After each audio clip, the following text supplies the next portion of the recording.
Ahmet, Allah aşkına bir şeyler söyle. Çok merak ettim seni. Görülecek gün. Söylenecek söz kalmadı. Yapma. Söyleme böyle. Günlerdir kendimden vazgeçtim seni düşünmekten. Seni burada tutan yalnızca bu dört duvar. Peki ya ben? Koca cihan içinde bir başıma, yapayalnız kaldım. Biliyorum. Benim yüzümden susuyorsun. Ahmet, ne olur bir şeyler söyle. Susma. Ben öldürmedim de. Suçsuzum de. Sana bir şey olursa vicdan azabından ölürüm ben. Beni sevdiğinden değil, kendi vicdanın için istiyorsun kurtulmamı.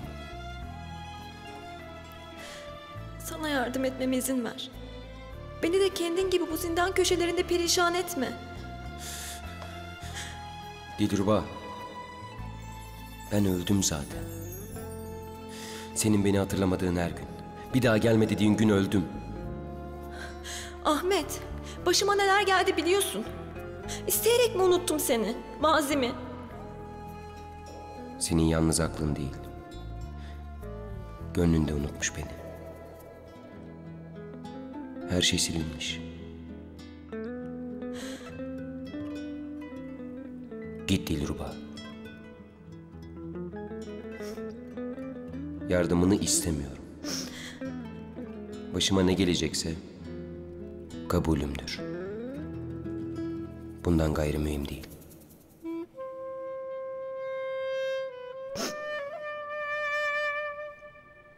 Ahmet!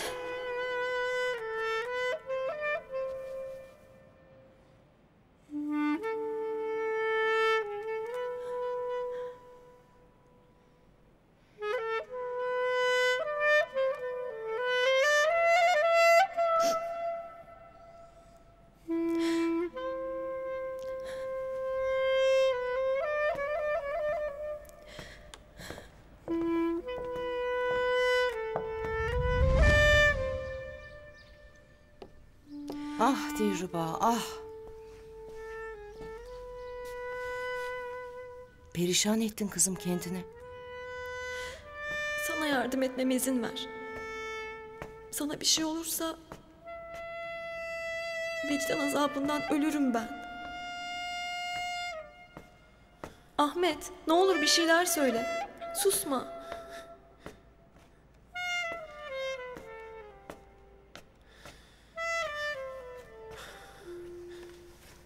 Allah'ım. Allah'ım artık dayanamıyorum. Kurtar beni bu acıdan. Yalvarırım. Yalvarırım.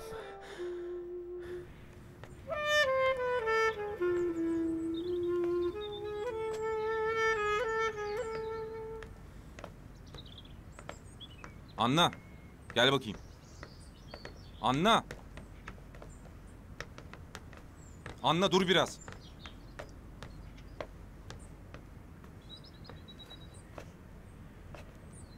Bana haksızlık yapıyorsun. Ahmet'e olan vefa borcunu anlıyorum. Ama ben de adaleti sağlamakla mükellefim Anna. Senin adalet anlayışın bu mu? Suç kanıtlanmamış birini zindana atmak. Ben yıllarca seni farklı hayal etmiştim abi. Hiç yanlış yapmaz. Nerede bir haksızlık görse durdurur demiştim. Ne zaman bir zorlukla karşılaşsam keşke abim burada olsaydı diye içerlemiştim kaç defa. Halbuki ne kadar yanılmışım. Anna. Sana da, senin gibi düşünen herkese de Ahmet'in suçsuz olduğunu ispat edeceğim. Görürsün. Hayır efendim.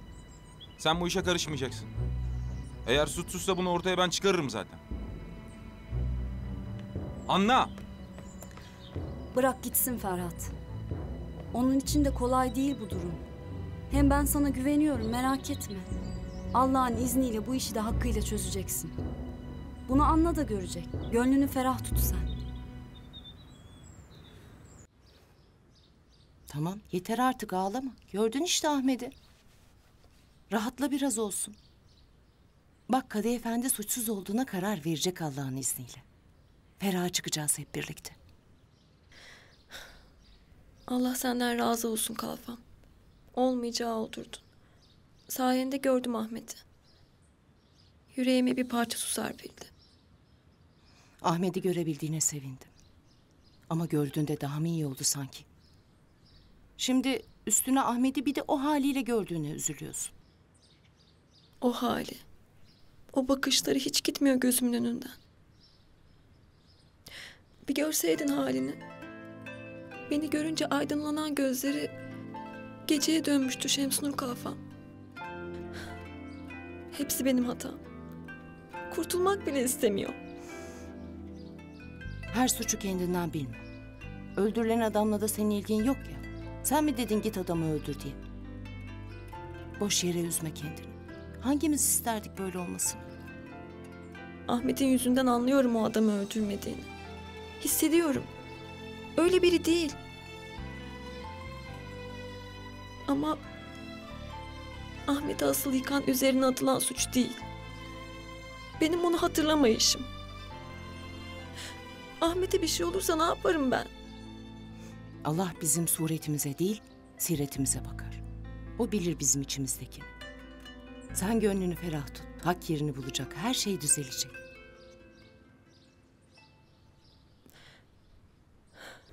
Babam küçükken bize hep ne derdi, unuttun mu?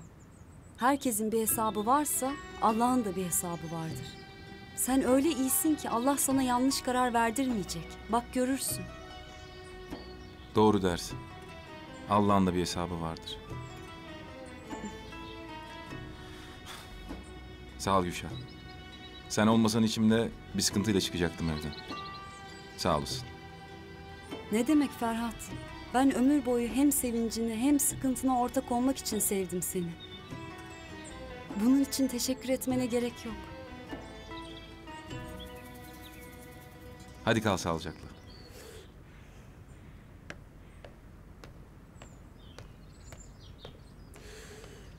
Hanımım, Ufunet halanızın odasından ses seda gelmiyor.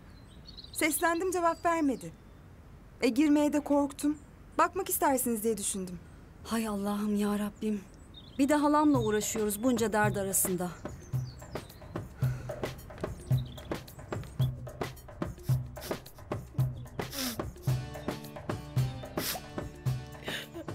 Allah'ım şu kendini bilmez kulların ayakkabılarımı geri getirsin. Ettiğim bütün bedduaları geri alacağım söz. Eğer gelmezse vay halime. Ömrümün son günlerini şu köyün odada geçireceğim.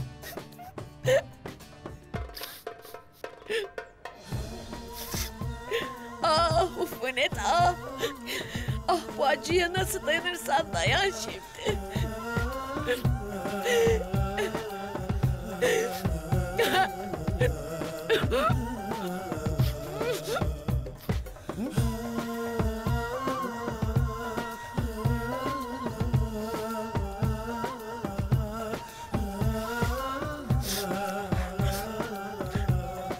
Maşallah.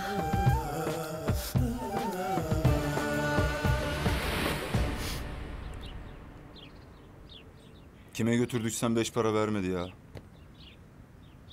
Kadın da mücevher saklar gibi saklıyor bu meredi. Ne işe yarıyorsa.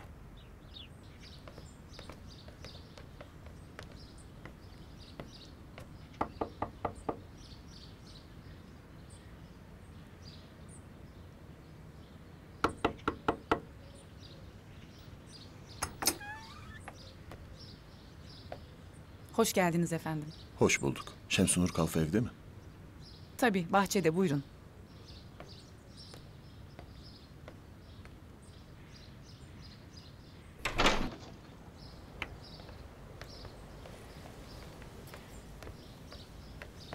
Şemsunur Kalfa. Buyurun. Hayırlı günler. Hoş geldiniz Emin Usta. Ahmet'ten bir haber mi var? Ahmet'i bugün kadının huzuruna çıkaracaklar. Mahkemesi görülecek. İhsan efendilerin haberi var mı? Var. İkindiden sonra hepimiz orada olacağız inşallah. Size de haber vereyim dedim. Allah razı olsun. Müsaadenizle. Buyurun. Hemen gidelim Şemsunur Kalfa. Kızım ikindiden sonra görülecekmiş dava. Burada duramam ben böyle. İhsan Usta'ya gidelim. Belki o daha fazlasını biliyordur. Hadi.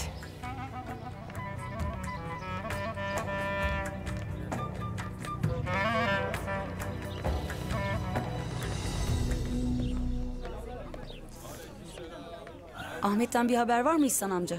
Bir görsek, bir konuşsak, nedir işin aslı, bir öğrensek. Ben gittim evladım. Gittim ama görüştürmediler. Bir kerecik görseydim Ahmet'imi. Bir kerecik daha sıkıca sarılsaydım, sıkıca. Üzülme İhsan amca. Ahmet'i oradan çıkaracağız, üzülme.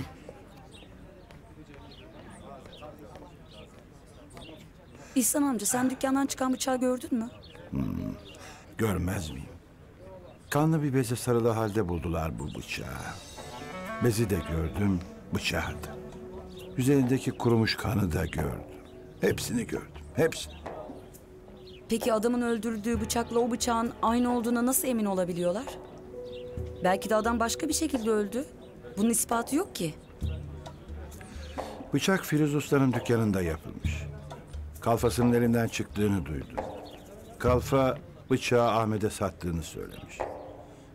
O böyle söyleyince de... Yalan söylüyorlar. Söylüyor da peki bunu neden yapıyor? Ahmet'imin kimseyle bir husumeti yoktu ki. Onun elinden iyilikten başkası gelmez. Gelemez. Ne bileyim, belki de bıçağı alan adamları karıştırmıştır. Belki de Ahmet mutfakta kullanmak için bıçak almıştır. Bıçakçı da yanlış hatırlamıştır. Olamaz mı? Bilmem ki kızım. Bunları düşünecek kafamı kaldı bende. Haklısın İhsan amca. Ben de gelmiş senin kafanı şişiriyorum. Ferhat ağa geldi. Neyse sen düşünme benim bu söylediklerimi. Ben bir yolunu bulup Ahmet'le görüşeceğim. Ferhat ağam bir şey söyle. Tamam mı? Abim geldi. Ahmet'ten haber var galiba. Ne oldu evladım? Ahmet'ten haber mi getirdin? O iyi mi? İyi İhsan efendi. Merak etme. Ne zaman çıkaracaksınız Ahmet'i?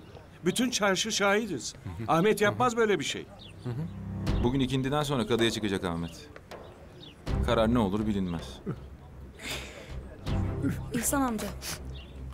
Merak etme İhsan amca. Ahmet suçsuz. Merak etme. Bırakma kendini İhsan amca. Bak kadıya çıkacakmış bugün. Biz de gideriz. Gideriz tabii ya. Ahmet'i yalnız bırakacak değiliz ya. Hem Ahmet'i de görmüş oluruz. Sana inanıyoruz Ahmet'im deriz. Sen suçsuzsun deriz. Hep beraber gideriz diyeyim. Gideriz ya. Gideriz. Allah hepinizden razı olsun. Gideriz ya.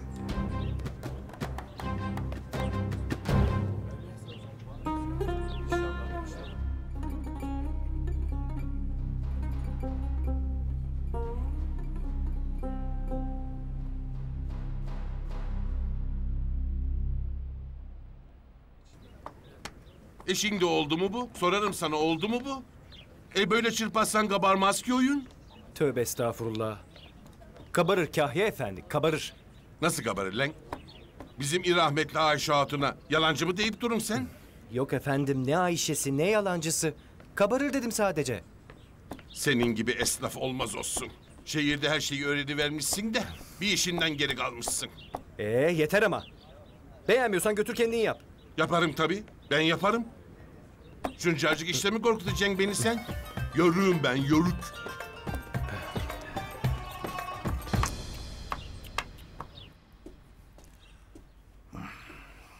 Kadıya ben de gelsem. Almazlar seni. Kadınları içeri almazlar kızım. Of ya. Hayırlı günler. Hayırlı günler. Dilruba kızım. Ahmet'imi kadıya çıkaracaklar. Hasta zaten. Hali yoktu evladım. İlaç götürdüm. Bir kerecik yüzünü göreyim dedim. Yalvardım, yakardım. Almadılar. Ben gördüm dün akşam Ahmet'i. Nasıl gördün? Seni nasıl aldılar içeri? Allah Şemsnur Kalfa'dan razı olsun. Nasıldı hali? Çok mu fenaydı? Yemek vermişler mi? İlacı vermişler mi? Bilmiyorum ki. Vermişlerdir ama. Üzülme sen. Aha. Suçsuzluğunu söyle. Susma dedim. Ahmet yapmaz böyle şey değil mi? Bir de Ahmet yapmaz değil mi diye soruyorsun. Yapmaz tabii. Onu hiç tanımadığın nasıl da belli. Anla kızım. İhsan amca susturma beni. Ama O Ahmet'i hiç hak etmiyor. Ahmet'in başına bu bela onun yüzünden açıldı. Ya hepsi onu ararken oldu. Ama o hala neler soruyor baksana. evladım, nasıl laflar bunlar? Asabın bozuldu senin tabii. Anla, anla. Anla Ahmet'i pek sever de. Kahroldu tabii o da. Yoksa kötülüğünden söylemez tabii, üzüntüden. Doğru mu peki? Dedikleri doğru mu? Doğru. Ama senin hatan değil bir evladım. Bu öldürülen adam bize senin öldüğünü söyleyen adammış. Ahmet de bunun için düşmüş peşine.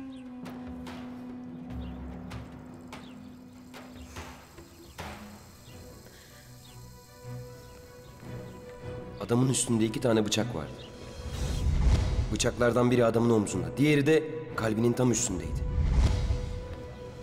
2 bıçak. Ahmet öldürmüş olsa neden 2 bıçak olduğunu söylesin ki? İnsan kendini ele verir mi? Adam öldürdüğü bıçağı getirip dükkanında saklar mı?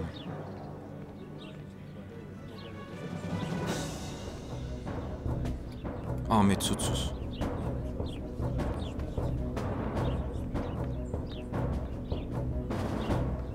Ahmet'i oyuna getirdiler.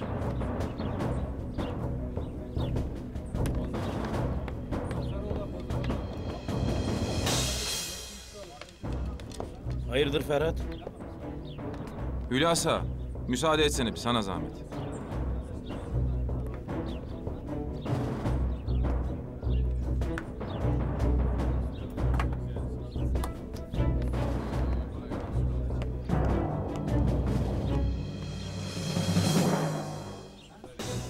Adamın göğsünden bıçağı sen çekmişsin. Bütün gece yanlarındaymışsın. Ahmet'i de sen kaçırmışsın oradan. Daha neler? Oldu olacak adamı sen öldürmüşsün de rahatla. Sermet, adamı sen mi öldürdün? Sen ne diyorsun kardeşim? Daveri öldürdün mü Sermet? Ben neden öldüreyim adamı? Tanımam etmem. Hem birini öldürebileceğimi nasıl düşünürsün sen?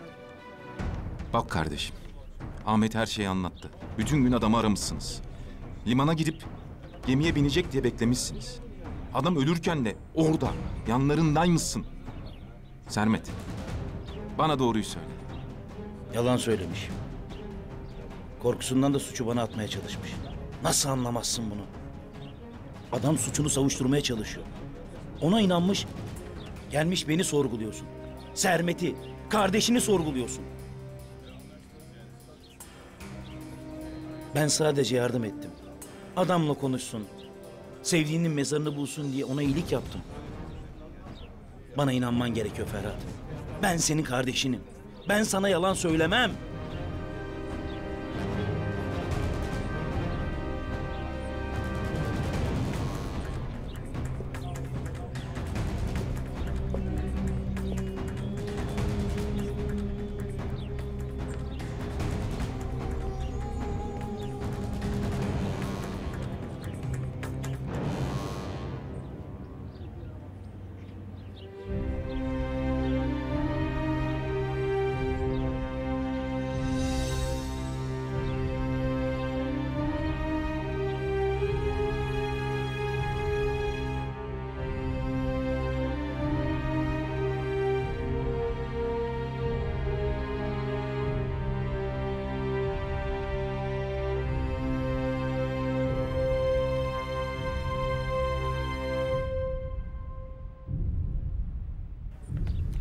Doğruca Necmi Efendi'nin konağına götür. Tamam abi. Eyvallah. İkindi de orada olacağız. Sizi içeri almazlar ama. Olsun. Dışarıda hükmü bekleriz. Hayırlı günler. Hayırlı günler. Bu kız hiçbir yere sığamıyor. Hı hı. Evde de tutamadım. Buraya geldim. Çok üzülmüş. Belli. Kahrolsun. Dilruba, Bir bilseniz. Bilmez miyim Şemsi Nur Kalfa? iyi misin?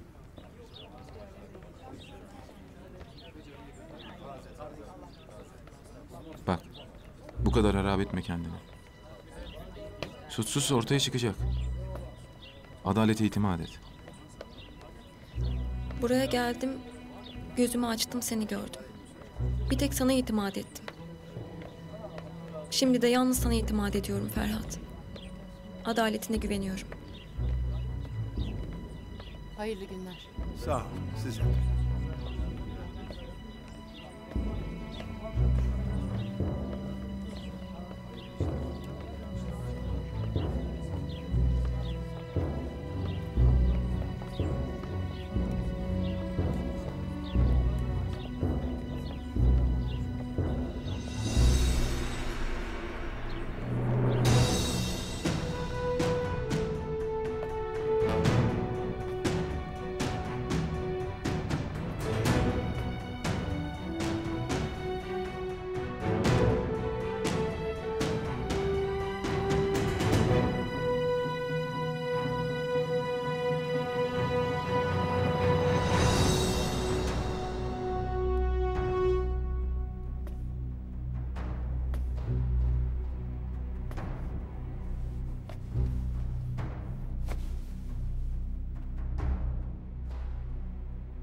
Şimdi sen deyiveriyorsun ki şifa namına ne varsa bozada var, öyle mi?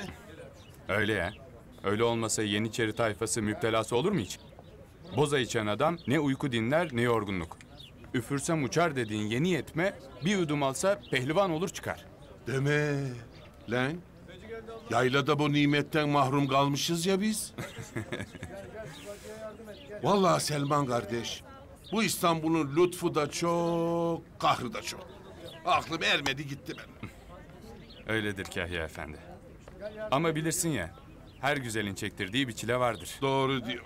Selamun aleyküm. Aleykümselam. Aleykümselam.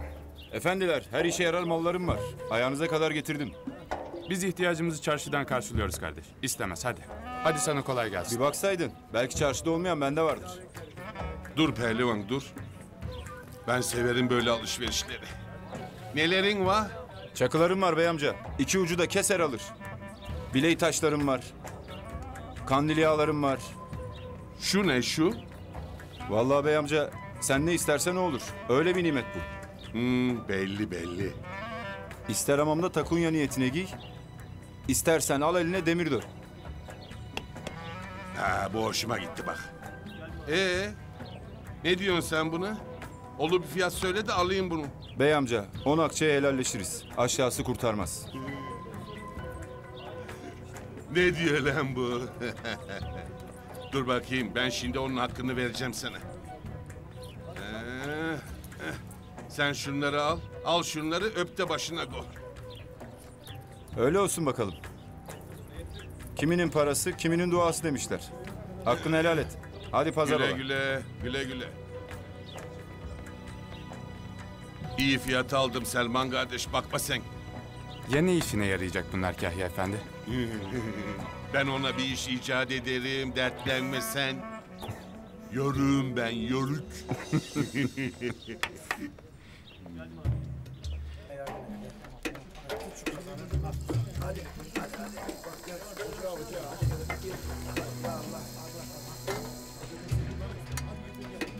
Yunus Usta. Buyur ustam. Bugün Ahmet'i kadının önüne çıkarıyorlar. Ben oraya gideceğim. Benim yokluğumda burayla sen eve kadar olursun. Hiç merak etme ustam. Gözün arkada kalmaz. Sağ ol.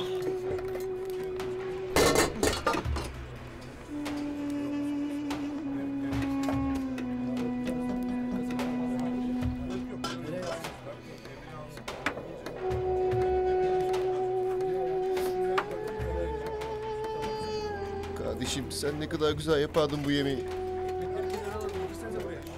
Ah be kardeşim, ah be kardeşim. Nasıl belaya bulaştın sen?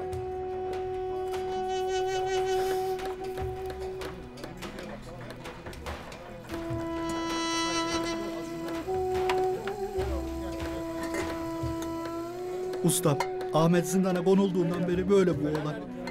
Çok üzülüyor arkadaşına. Lakin bugün daha dertli, daha bir asabi.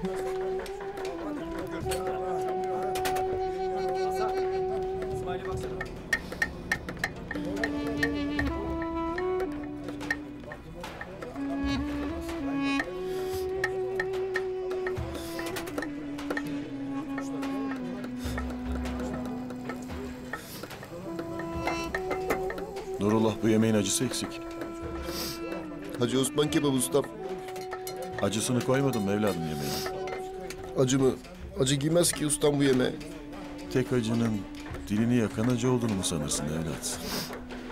Yüreğini yakan acıyı da katacaksın bu yemeğe.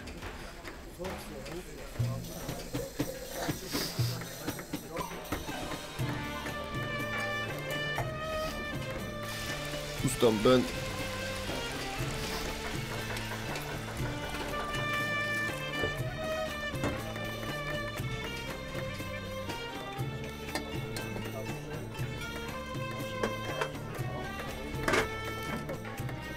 Bazen ateşte yananlar yüreğinde taşıdıklarına ateş olurlar. Bu öyle bir ateştir ki kendi yangını bittiğinde bile içindekileri yakmaya devam eder. Ateş tencereyi yakar. Tencerenin içindeki su da ateş olup içindeki güvece.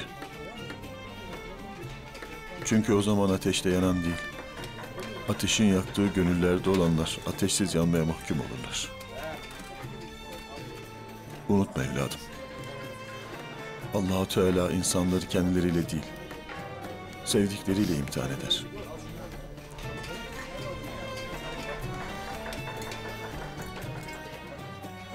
Bize düşen görev de Yüce Allah'a sevdiklerimizi bize bağışlaması için dua etmektir. Ustam Ahmet'e ne olacak? Bilmiyorum oğlum.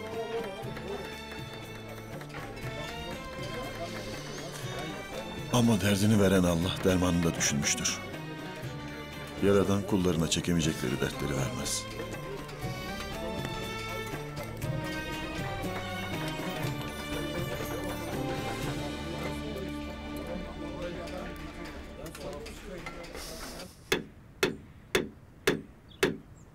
Boşuna dememişler işi ehline verin diye. Bir görüşte anladıydım bunun bu işe yarayacağını.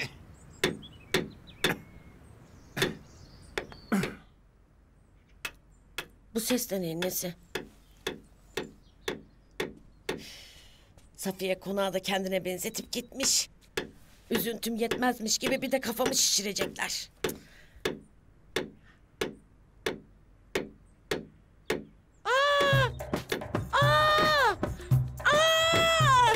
Ayakkabılarım!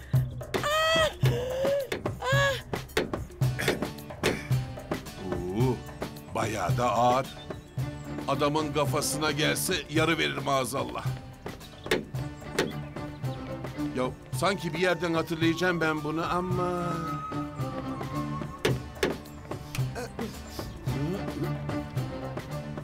Ne bakıyorsun be adam? Hiç mi ayakkabı görmedin?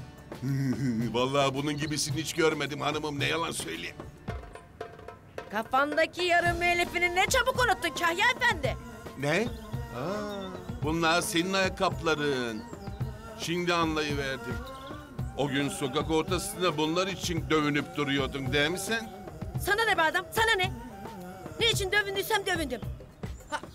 Pabucumun kahyası mısın sen?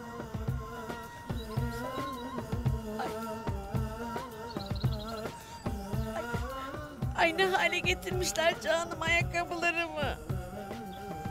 Nasıl giyeceğim şimdi ben bunları? İstikbalimle oynadılar, elleri kırılasıcalar. Ne kadar verdin sen bunlara? 5 akçe. Al, hayrını gör zevzek. Anca sana yaraşır artık. Heh. Bana bak, Eğer kimseye bu hususta bir laf edersen... Yok hanım yok. Seninle alakalı her şeye kör oldum, sağır oldum gari. Meraklanma sen. İyi. Ben yine de bir hatırlatayım dedim de. Ha.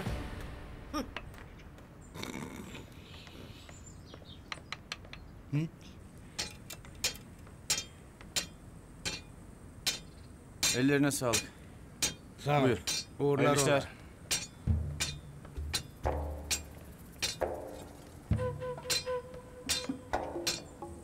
Hoş geldin kız. Hayırlı günler. Sağ ol.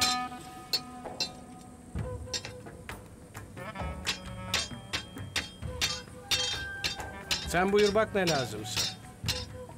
Kamil, hanımla ilgilen evladım. Ben çıkıyorum. Tamam usta.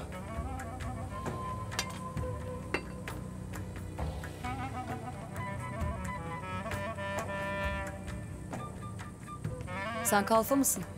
Evet. Bu dükkanın kalfası benim. Sana ne lazımdı? Mutfak için bir şeyler bakıyorsan... Mutfakla işim olmaz benim.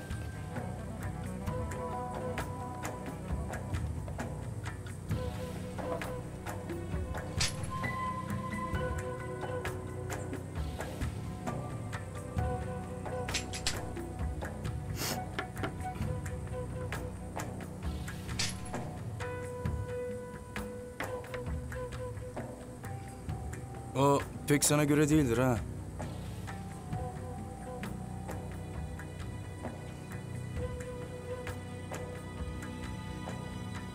Yapma, çok keskindir o.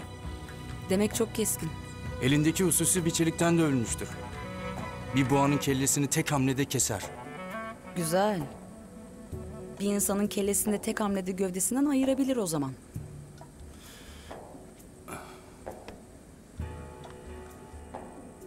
Kendini yaralamadan onu yerine koysan...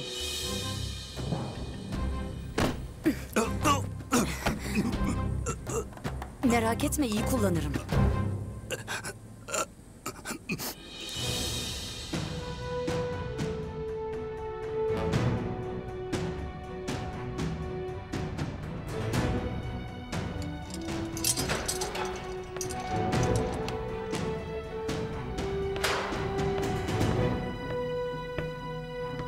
Vakit geldi. Kadı Efendi'nin huzuruna çıkacaksın.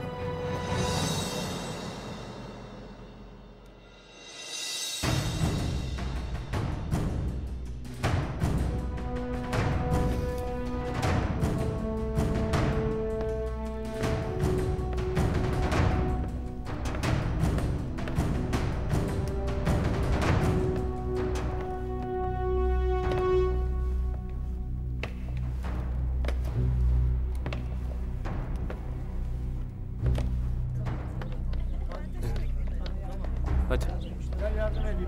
Hadi Üsmen'i al, geç kalacağız. Aldım abi. Hadi bakalım dostlar. Hep beraber gidelim. Ahmet'im bizi bekliyor. Hadi. Heh.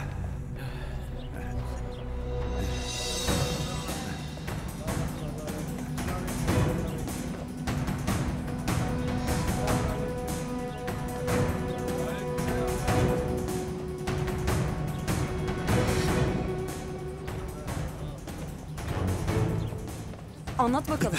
Neden o bıçağı Ahmet'e sattığını söyledin? Sattım çünkü. Bak yalan söyleme. Ahmet'in o bıçakları almadığını biliyorum. O istese saraydan ihtiyacı olan bıçağı alırdı. Bana doğruyu söyle, o bıçaklar kimin? Doğruyu söylüyorum. Neden yalan söyleyeyim ki? Ahmet'i tanımam bile. Peki o zaman tanımadığın birinin için suçluyorsun? Ben kimseyi suçlamıyorum. Yemin ederim. Dur, yalvarırım dur. Yalvarma, doğruyu söyle. Bir adam geldi. Kim olduğunu bilmiyorum. Bıçağı gösterdi. Bunu soran olursa Ahmet'e sattım diyeceksin dedi. Kim? Kur'an çarpsın bilmiyorum. Bilsem söylemez miyim? Yemin ederim tanımıyorum. Bak. Ya, öldür beni. Tamam öldür.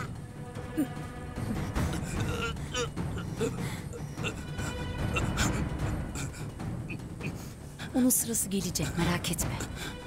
Daha işimiz bitmedi.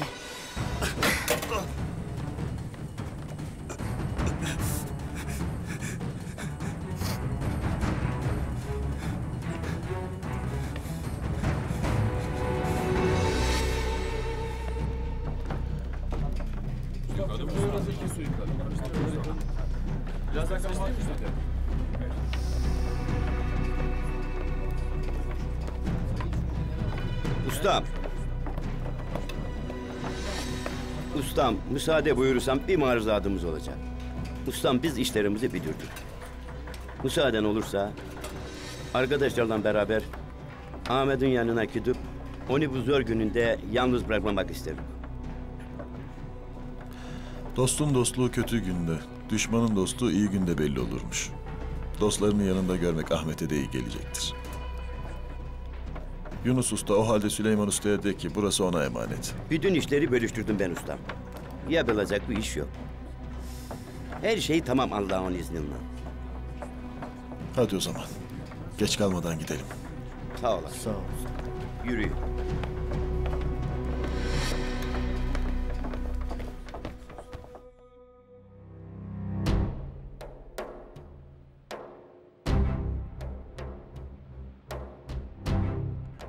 Cezmioğlu Daver'in öldürüldüğü bıçak, çarşı esnafından baharatçı İhsan Usta'nın dükkanında bulunmuş olup, hadisenin vuku bulduğu esnada, görgü şahitleri İhsanoğlu Ahmet'i, maktulün yanından uzaklaşırken görmüşlerdir.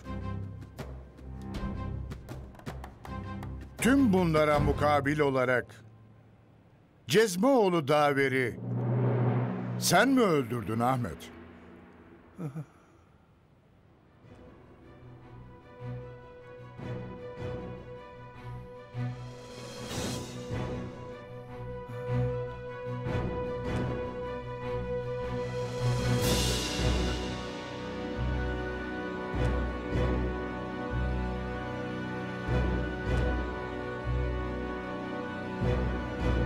Sorulan suale cevap ver. Aksi halde kellen gidecektir.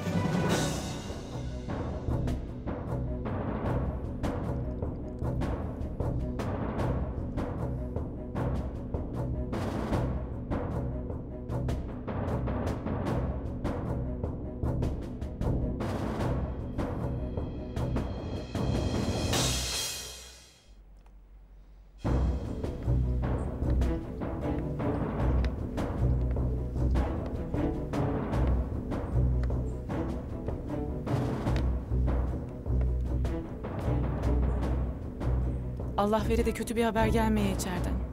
Sus, ağzından yel alsın. Aklanacak inşallah abi.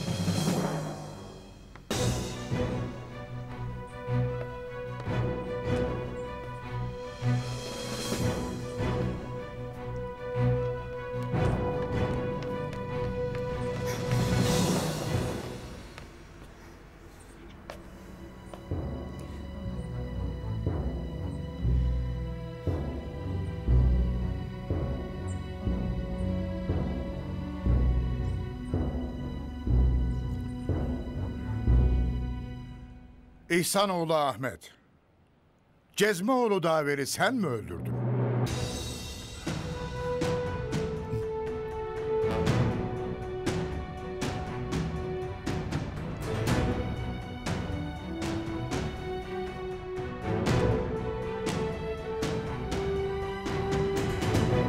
Ahmet.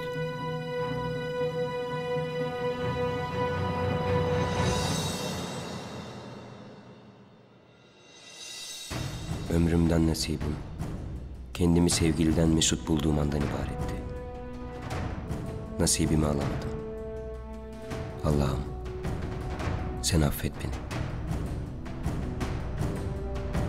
Devlet-i Aliye'yi Osmaniye hukuku esasiyesi ve Yüce İslam dini hukuku ibadı hükmünü ihlal etmek suçundan İhsanoğlu Ahmet'in idamına karar olunmuştur.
Kadir idam dedi. Ahmet'i idam edecekler.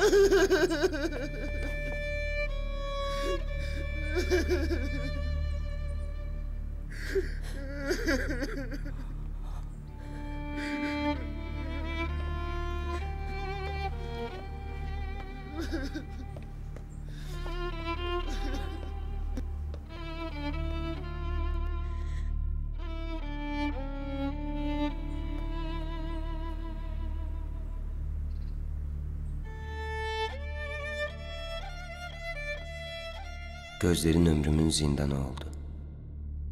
Bensiz taşıdığın yürek, yüreğimde bir hançer bugün. Her şeye o yürekte olduğumu bilerek dayanmıştım. Şimdi de yazgımı o yürekte olmadığımı bilerek kabulleniyorum. Gidiyorum. Sensiz bu cihanı istemiyorum.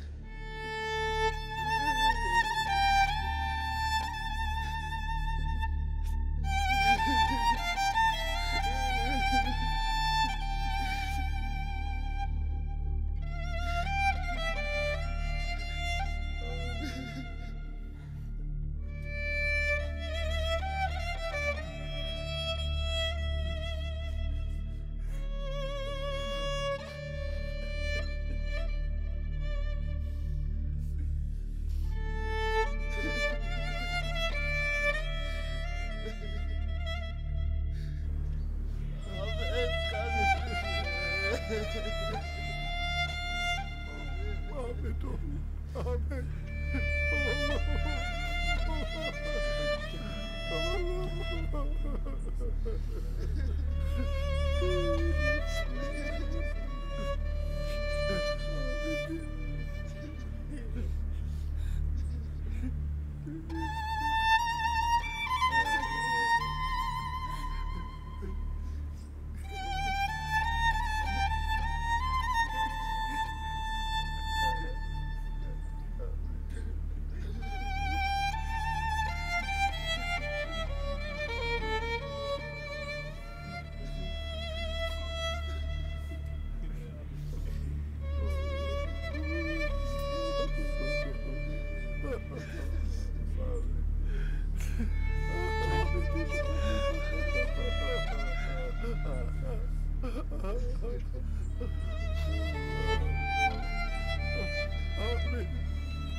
Hadi götürün.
Sevdiğim bir kız vardı. Vefat...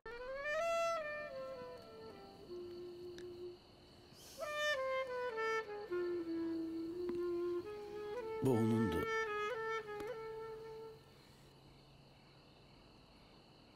Artık sende kalmasını istiyorum.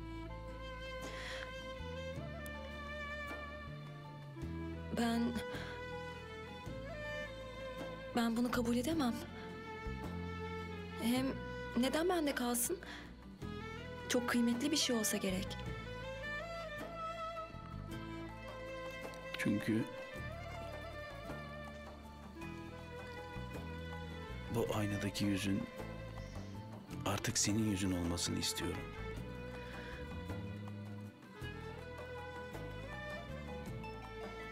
Çünkü sen geldin, acılarımı dindirdin. Garip gönlüme teselli oldun. Ben onu şimdi sevdiğim kişiye veriyorum. Bir karşılık bekleyerek değil. Sadece sende kalmasını istiyorum.